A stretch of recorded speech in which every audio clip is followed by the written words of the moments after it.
Chapter 3, Fighting a Power Puncher. Let's say your next sparring session or fight is set to be against a power puncher. What do? It can be a nerve-wracking experience even for an accomplished boxer. If you don't believe me, look at the highly publicized rise of Mike Tyson.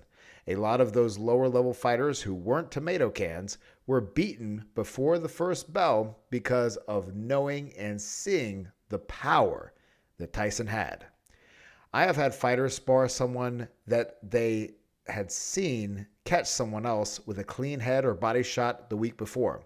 When they get in there, they end up overreacting to everything, and when they do get hit, their brain immediately responds with, "Am I okay?"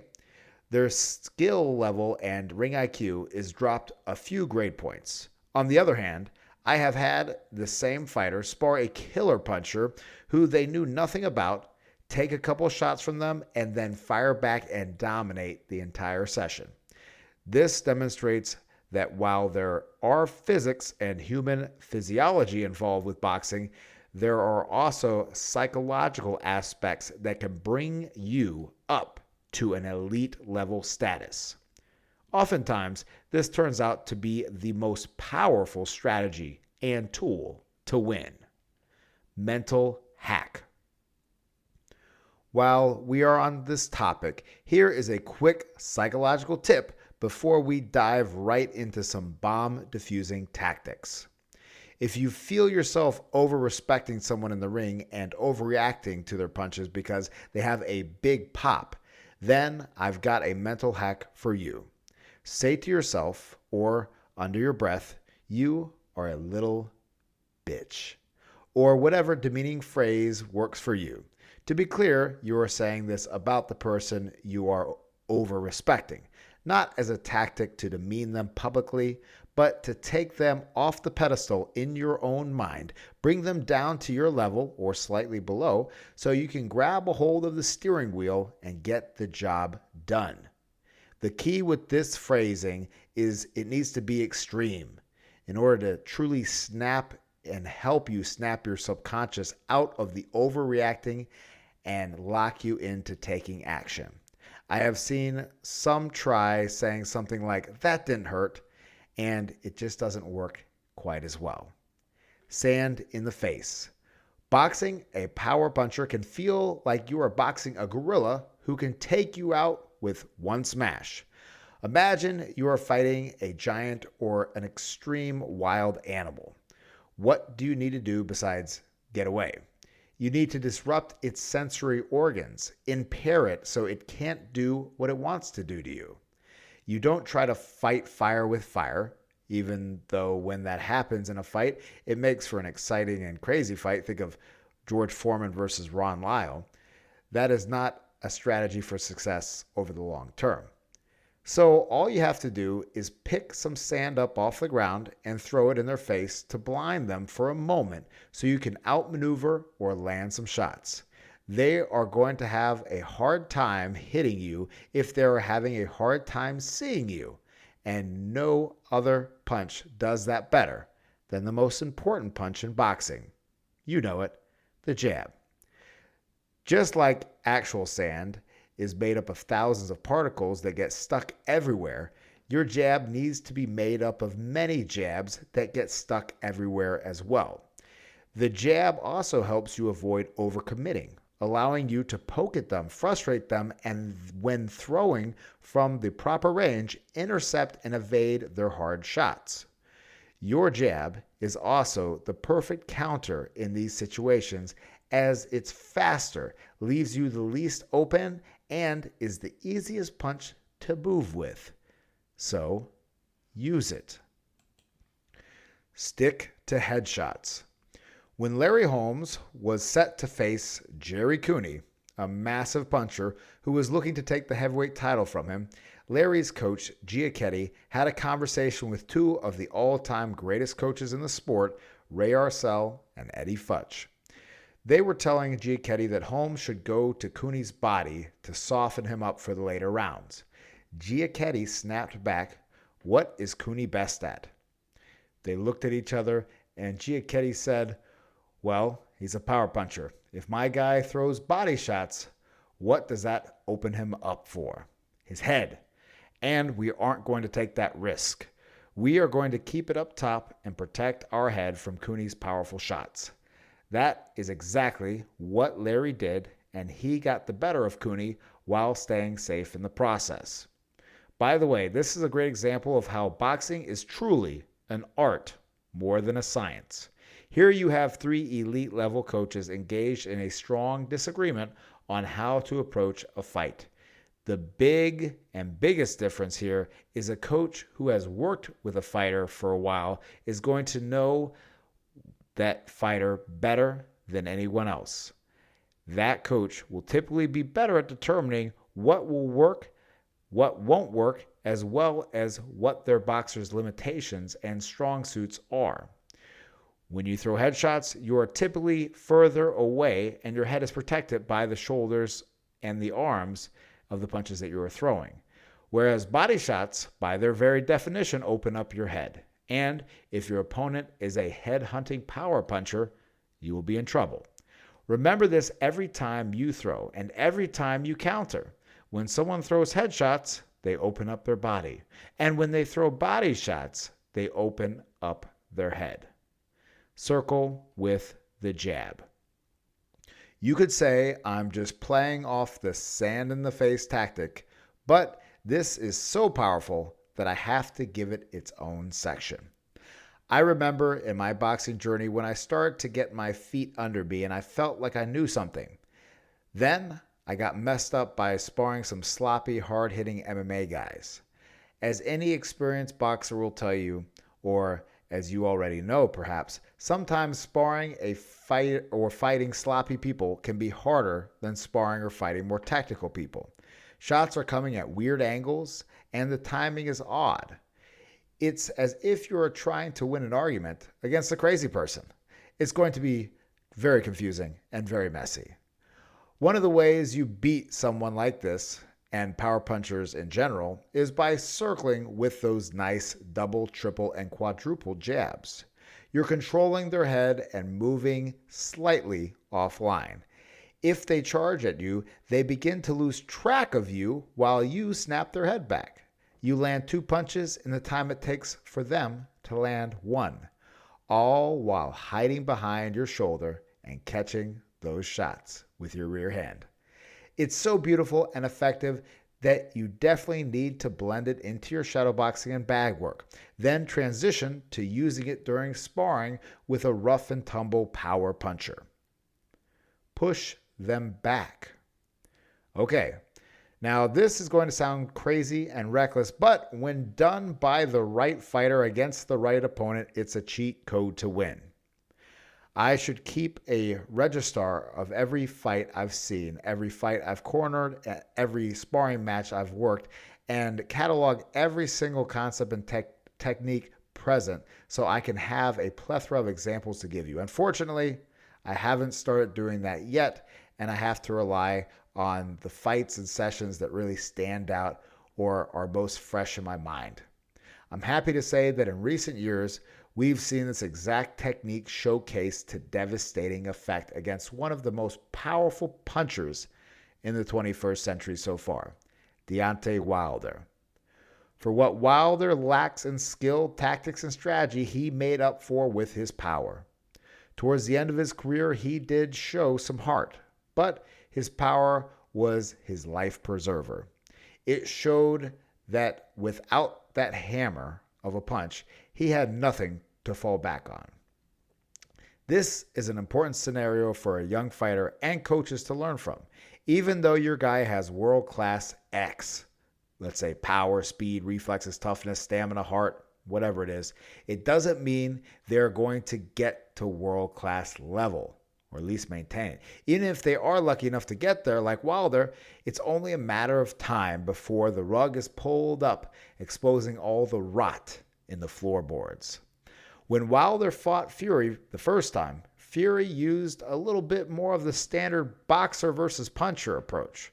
While Wilder was trying to hit Fury with his hand bag full of rocks, that's kind of how he throws that knockout right hand, like he's trying to hit you with a handbag, Fury was sticking and moving, clearly on his way to certain victory by decision, until he got caught moving backwards by one of Deontay's right hands, which evened up the fight. Fast forward to the rematch, and Fury came out with a different game plan. The one we are talking about here. He came forward, pushed the power puncher back, which does one main thing. It literally deflates the power puncher. Power punchers are used to everyone running scared of their shots. It helps them wind up and build a rhythm and confidence, setting them up to unleash their full power. For some power punchers, when they come forward, or when you come forward on them, they deflate and start to lose confidence in their major asset.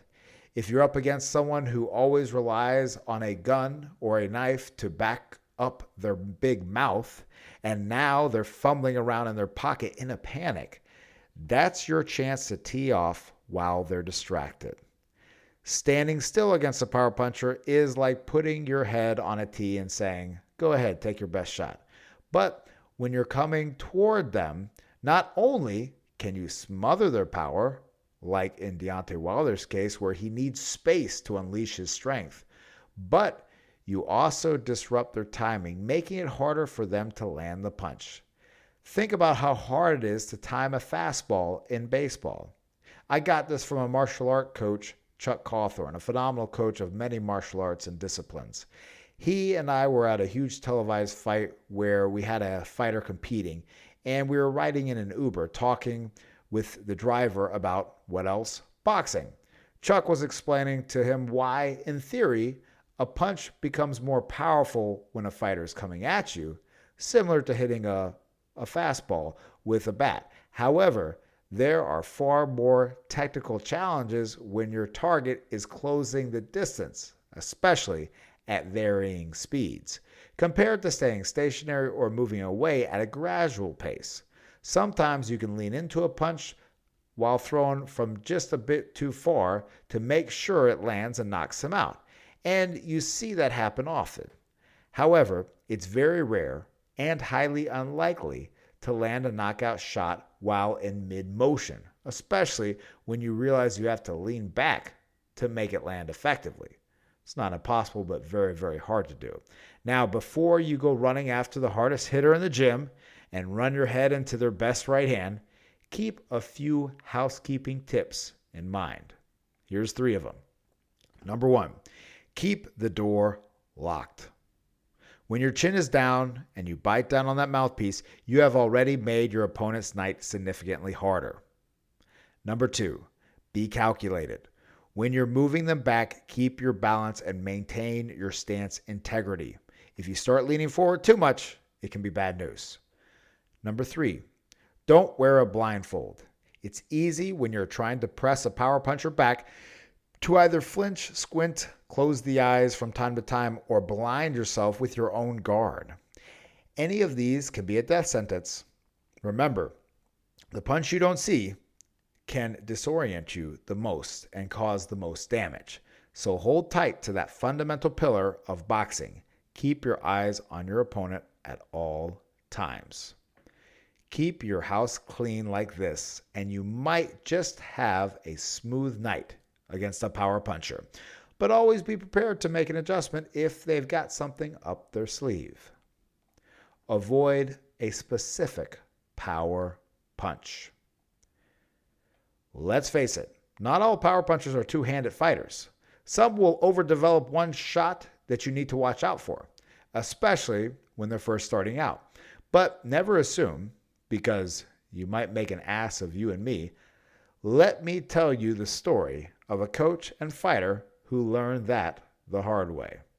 If they ever did learn it, I hope they learned from it. In the martial arts world, much like boxing, there's a lot of folklore. It seems that in some circles, there's a theory that the power hand is always the right hand of a right-handed fighter. This likely stems from their punches being underdeveloped in martial arts because unlike boxers who focus solely on their hands, they have to train in a variety of other techniques. So yes, for a non-boxer or martial artist who hasn't trained their hands extensively, this might hold true. which is probably why the theory started to stick. But never pretend to know something you don't. When I retired and stopped boxing in Mexico, I started helping a ragtag group of MMA fighters. I coached them out of a hole-in-the-wall gym in a tiny little town in southeastern United States. These guys were your quintessential tough country guys who were scrappy as anyone. But fighting is more than just about how much fight you have in you. Now, before you think I'm going to try to say I'm a boxing and MMA coach, let me be very clear that I was helping them exclusively with their boxing as well as with some conditioning. Nothing else and nothing more, because boxing is what my focus is in and it's what my expertise is in. We had this one guy in the gym that was going to be fighting a very tough, skilled MMA fighter who trained with legitimate world-class MMA coaches. Our guy was lucky enough to win a small title. In his very next fight, he had to defend that title against this guy, who was a beast in every sense of the word. Since I'm not and never have been an MMA or kickboxing coach, there was always another guy who either trained with someone or had some sort of qualification. Maybe a black belt or triple platinum rainbow belt or something like that, who would work with our fighters to prepare them for the stand-up battle. After all, punches are just one part of the 8 to 9 aspects of stand-up in MMA. I remembered watching them train and getting more worried with each passing moment. As a coach in any combat sport, you start to pick up on things.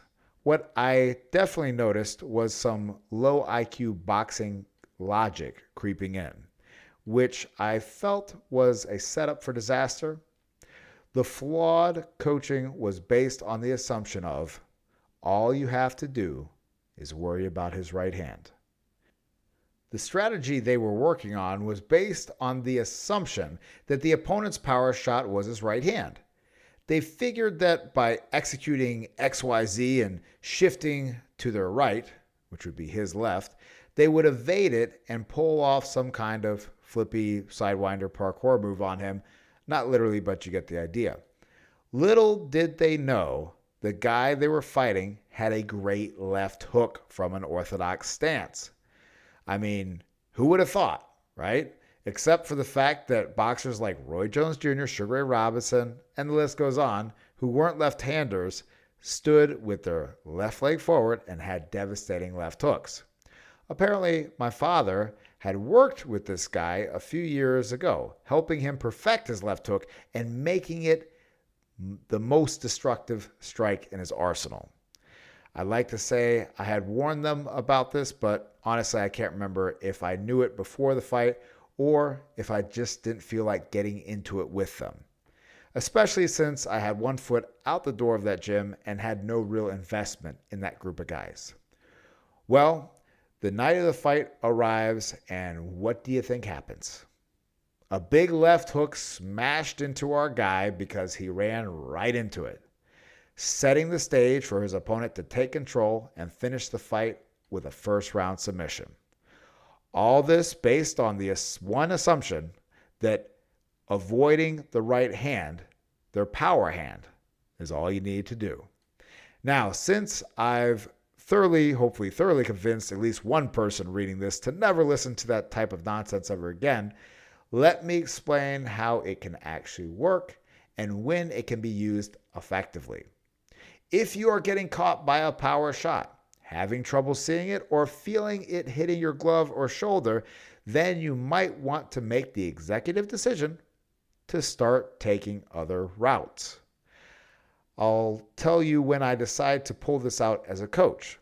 My guy gets cracked hard by a powerful shot that I feel they didn't even see. I don't want them to risk it again, especially until they make sure they have recovered. So I instruct them to move the opposite direction. This serves as a way to buy time, survive, and regroup rather than relying on the automatic and oversimplified instruction of, okay, champ, he's a southpaw, so his power hand is his rear hand. Let's move to our left to avoid it. If you pull this out The next time you're in a situation, you'll be glad you did. But make sure to use it as a tool and not your whole game plan. What if you get rocked? Okay, everything is going perfect and you're utilizing one of the tactics we've worked on to a T. But then you lose focus for half a second and bam, you're rocked, dropped, or wobbled. What are you going to do? Well, instead of waiting for something like this to happen when the stakes are high, let's talk about it now so we can throw it in our emergency kit just in case we ever need it. Here's what you need to do if you get dropped. Listen for the ref. You don't need to miss the count. There's actually some debate about whether it's better to wait until the last second to stand up from a kneeling position, allowing yourself rest and regain your composure, or to rise quickly and get your feet back under you. The logic, as I understand it from Larry Holmes' coach G. Ketty, is if you do what the old school coaches, while G. Ketty was old school at the time, he was talking about older coaches prior to the 1970s. What they tell you what to do is to wait until the count of 8 or 9 to get up. You may risk stumbling and having the ref wave it off based off of that. A ref, doctor, or corner is looking for that change in gait or poor balance, which signifies that a fighter has been concussed and hurt. Pro tip: be ready to listen and respond to anything the ref asks you. One of the most controversial stoppages in boxing history happened because of a fighter not responding to the ref. Meldrick Taylor was giving a masterful performance against Julio Cesar Chavez when, with only seconds remaining in the last round, Taylor got dropped by one of Chavez's patented power punches. Meldrick, a true warrior, gets up as Richard Steele, the referee, administers the count. When the count ends, Steele asks Meldrick, "Are you okay? Are you okay?" At this exact moment, Taylor, who is hurt, but not to the point where he can't finish the 2 seconds left of the fight, is not looking at Steele. As Steele yells in his face, "Are you okay? Are you okay?" Taylor is looking off and to the side, seemingly zoned out and dazed. Steele called the fight after the fighter failed to respond to a repeated question, which was asked to assess his mental state following a devastating shot that dropped him, while he also showed significant swelling around both of his eyes. What Steele and the audience watching at home on TV didn't know was that Taylor was distracted by his own corner, who had mistakenly entered the ring believing the round was over. They thought the fight had ended, with their fighter surviving to the final bell, potentially securing the first victory against the unbeaten Mexican great. They had mounted the ring apron, which caught Meldrick's attention. It cost him the fight because his attention was not where it needed to be at that clutch moment. So always stay locked in and never let a second of distraction cost you the W by having your attention in the wrong place at the wrong time. When you get up from a knockdown, go to the furthest neutral corner. Let's say you get dropped by a shot in the red corner. Your opponent is supposed to go to the furthest neutral corner, but either one they go to is the same distance and only one corner away from where you are at that time. If you go to the opposite neutral corner, you have maximized the space and time you have to get yourself together before an onslaught comes your way. The same thing applies if you receive a count in the center of the ring. Go to the opposite neutral corner of your opponent to maximize your recovery and to waste the clock. One of the classic responses to getting hurt, being tired, or just shutting down your opponent is to tie them up. This is certainly a tactic you can use if you get hurt and is an important skill to have. Remember, while it's a tool, it shouldn't be your bread and butter. It's up to each ref to determine what they tolerate. Some have zero tolerance for it, and personally, I tend to be a fan of those refs. Why is that? While grappling is a great and phenomenal sport by every measure, there is a reason why the viewership is not even a tenth of boxing. While grappling is crazy effective, it is not exciting for the regular viewer to watch. If boxing had more grappling in it, it wouldn't be good for boxing and the viewership would drop. Now, the tool I preach a lot more is the smother technique. With this, you get the best of both worlds. You don't risk getting called for excessive holding, and you accomplish the same mission of smothering your opponent's punches, buying some time, and getting yourself back together. If you want to see a masterful example of this, watch the 10th round of the first fight of Holyfield versus Bo. In this round, Bo landed a classic right hook to the body followed by a right uppercut, snapping Evander's head back like a Pez dispenser. Because Holyfield was rocked so badly, he fell back to the ropes and Bo leaped on him like a tiger. Holyfield quickly started smothering Bo's punches, putting his hands up and keeping his chin down while coming forward. Bo continued to throw wildly, knowing he had his man hurt, but Holyfield took away all of Bo's space, and that bought him time. The way Holyfield closed the distance, pressing his body and chest right up against Bo's, shifted the dynamic of the fight in that round. By the end of it, he had turned the tide, taking control as Bo grew tired from his relentless attempts to knock him out. The time he took from Bo, he used to come back with powerful combos, delivering a masterful performance in the last few seconds of the round. Taking a knee, but not bowing out. Sometimes it becomes necessary to take a knee in a fight.